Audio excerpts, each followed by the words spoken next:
कहानी एक ऐसी मां की जिसके सपने और लालच इतने बड़े थे कि उसने उसे पूरा करने के लिए अपनी सगी बेटी को भी नहीं बख्शा। अरे मेरी प्यारी बिटिया रानी, सारा दिन इतने डिजाइनर कपड़े सिलती है। ये तो हाई क्लास के लोग पहनते हैं ना बेटा। हाँ माँ, तभी तो इनके सिलने के लिए मुझे इतने अच्छे पैसे मिलते हैं। देखो माँ, अगले महीने घर में रंगीन बड़ा टीवी लगवा दूंगी। हाँ। अरे जीती रहे बेटा। वैसे कोई ऐसा काम कर जिससे एक बार में ही ढेरों पैसे आ जाए। आने को तो इसमें भी अच्छी कमाई है माँ, लेकिन एक दिन में एक ही कपड़ा सिलो तो आराम भी है ना। वैसे क्या करना है माँ इतने पैसों का? अरे तू बड़ी भोली है बेटा। अरे ओ रायना के पापा, देखो तो रायना के लिए मैंने एक लड़का देखा है। पैसे तो इतने हैं कि लाखों रोज इधर से उधर हो भी जाए तो पता ना चले। वो तो ठीक है, लेकिन इतने बड़े घर का लड़का हमारी रायना से शादी क्यों करेगा? अरे कैसी बात कर रहे हैं आप? क्यों नहीं करेगा? अरे करेगा ना, कमी क्या है हमारी रायना में? अच्छा, फोटो तो दिखा दो, कैसा है लड़का? कहीं ऐसा ना हो कि कोई बूढ़ा निकले। अरे थोड़ी सी उम्र में बड़ा लड़का कोई बूढ़ा नहीं होता, ये देखो। फोटो किसी लड़के की नहीं बल्कि एक आदमी की थी। ये क्या बकवास है? कौन है ये? इसके बेटे की फोटो दिखाओ।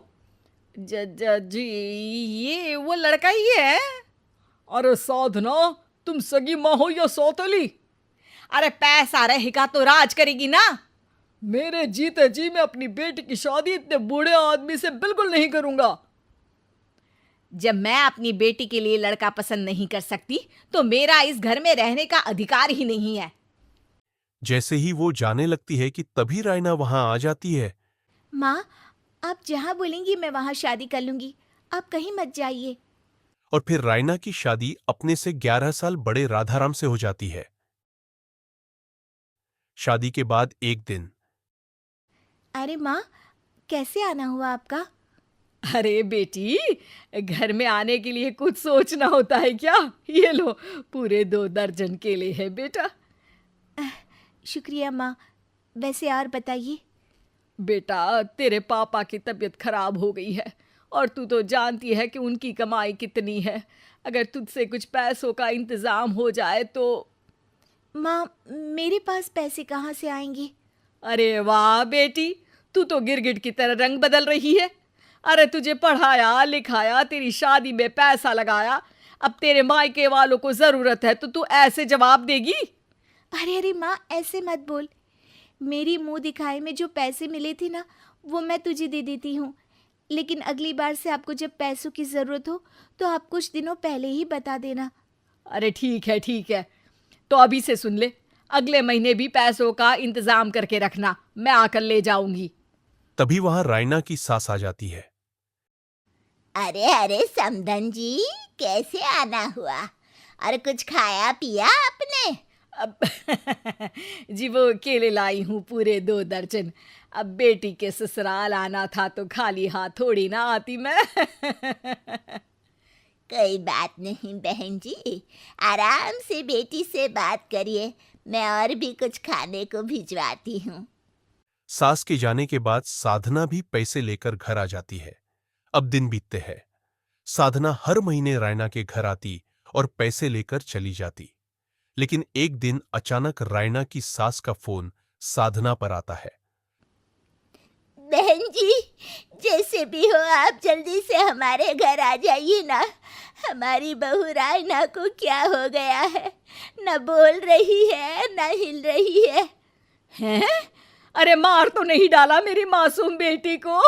साफ साफ बोल देती हूँ, मेरी बेटी को कुछ भी हुआ होगा ना तो मैं तुम लोगों को कंगाल कर दूंगी, क्लेम कर दूंगी करोड़ों का। अरे क्या हुआ भाग्यवान, कहाँ से करोड़ों आ रहे हैं?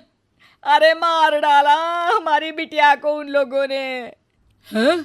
क्या बोल रही हो तुम? मैंने तो पहले ही बोला था कि लड़का ठीक नहीं है। दोनों रायना के घर पहुंचते हैं, जहां रायना का पति कहता है। अरे अरे, आप डरिए नहीं, डॉक्टर ने कहा है कि वो अब खतरे से बाहर है। अरे पर वो खतरे में गई क्यों? अरे क्यों मेरी लड़की को मारने की कोशिश की गई? अरे वकील करूंगी बड़े से बड़ा और सबको सड़क पर ले आऊंगी। अरे सौम्या की माँ में इतनी हिम्मत है कि वो अपनी बेटी को पाल ले। रास्ते में ले आऊंगी तुम लोगों को। हाँ। अरे माता जी, लेकिन डॉक्टर की बात तो सुन लीजिए। नहीं नहीं, मुझे किसी की बात नहीं सुननी मेरी बेटी।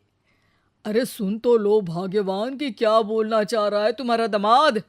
जी दामाद जी, बताइए क्या हुआ है हमारी बेटी को? अरे पता नहीं, सारी सारी रात किसके लिए कपड़े सिलती रहती है और वो कपड़े जाते कहाँ हैं। अरे हम तो इतने पैसे वाले हैं, हमें तो कोई ज़रूरत नहीं है इसके सिलाई के पैसों की। मैंने तो कहा भी कि बिटिया अगर इतनी इच्छा है तो दिन में एक ड्रेस सिल लो, लेकिन मानी नहीं। आप ही की बेटी है, पूछिए आप, पूरे होश में है अब। हाँ। यह कहकर सास वहां से चली जाती है। अब कमरे में सिर्फ बेटी, माँ और पिता थे। बेटा, मैं तो जीते जी मर जाता अगर तुझे कुछ हो जाता तो। क्या बात है बेटा, ये लोग अच्छे नहीं, तेरा पति ठीक नहीं है बेटा? अरे नहीं नहीं पापा, ये तो साक्षात भगवान का रूप है। मेरी सास तो मेरा पूरा ख्याल रखती है। ये लोग बहुत अच्छे हैं पापा। अरे तो फिर क्या जरूरत पड़ गई मरने की? माँ, पता ही नहीं चला, सारी सारी रात काम करती रहती। आपको पैसे भी तो देने थे, लेकिन ये नहीं पता था कि सेहत खराब हो जाएगी। अरे पैसे देने थे तो सास से या पति से लेकर दे देती। नहीं नहीं माँ, ये मेरे सम्मान के खिलाफ था। आप लोगों ने मुझे इस लायक बनाया है कि मैं आप लोगों की मदद अपने पैसों से करूं। पिता को साधना पर बहुत गुस्सा आता है, लेकिन साधना की आंखों में आंसू होते हैं। मुझे माफ कर दे बेटा, मैंने कभी नहीं सोचा था कि तू इतनी स्वाभिमानी निकलेगी।